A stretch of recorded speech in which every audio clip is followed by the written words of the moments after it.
ఇప్పుడు నేను మీకు చూపించే ఒక టెంపుల్ అయితే ప్రపంచంలోని ఈ ఒక్క ప్లేస్లో మాత్రమే ఉందండి ఇలాంటి టెంపుల్ అనేది. సో ఇది వచ్చేసి ఎక్కడుందంటే తిరుపతికి చాలా దగ్గరలో ఉందండి.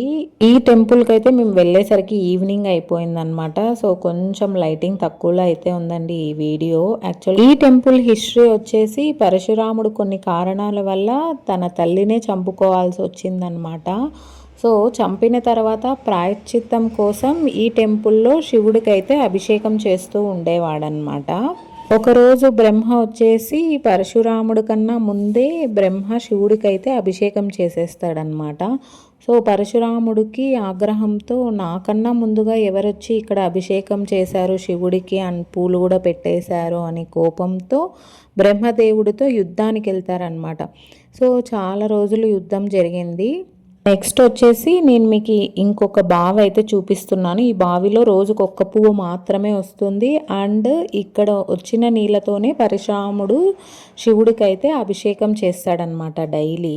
ఇక్కడ గొడవ జరుగుతూ ఉంది కదా అండి, శివుడు వచ్చేసి ఇద్దరిని ఆపడానికి ట్రై చేస్తాడు, అయినా గొడవ ఆగదు. దానితో శివుడు ఇద్దరిని ఐక్యం చేసుకుంటారనమాట.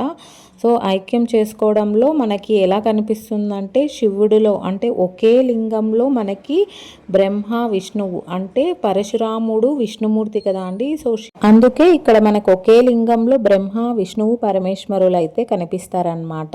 అండ్ టెంపుల్లో నుండి బయటికి వస్తూనే ఇక్కడ ఒక అవ్వ చేతితో చేసినవైతే చెక్కిలాలు నిప్పట్లు అన్నీ అమ్ముతుందన్నమాట. చాలా చాలా బాగున్నాయండి టేస్ట్. సో ఈసారి మీరు తిరుపతికి వెళ్ళినప్పుడు అయితే ఈ టెంపుల్ని అస్సలు మిస్ అవ్వకండి. ఈ టెంపుల్ నేమ్ వచ్చేసి గుడిమల్లమ్మ టెంపుల్ అనమాట. ఈ టెంపుల్కి వెళ్ళడానికి మనకి ర్యాపిడో సర్వీస్ కూడా ఉందండి తిరుపతి నుండి. అలా కాదనుకుంటే మీరు రేణిగుంటకి వెళ్ళి అక్కడి నుండి నెక్స్ట్ ఆటోను అలా కూడా బస్సెస్ చేసి మీరు గుడిమల్లమ్మ టెంపుల్కి అయితే వెళ్ళాలి. ఈ వీడియో మీకు యూస్ఫుల్ అనిపిస్తే మాత్రం ఒక లైక్ చేయకోకుండా అయితే వెళ్ళకండి. అండ్ ఫస్ట్ టైం చూస్తుంటే మన లక్కీ మోక్ష ఛానల్ని సబ్స్క్రైబ్ చేయడం అయితే మర్చిపోకండి. Thank you.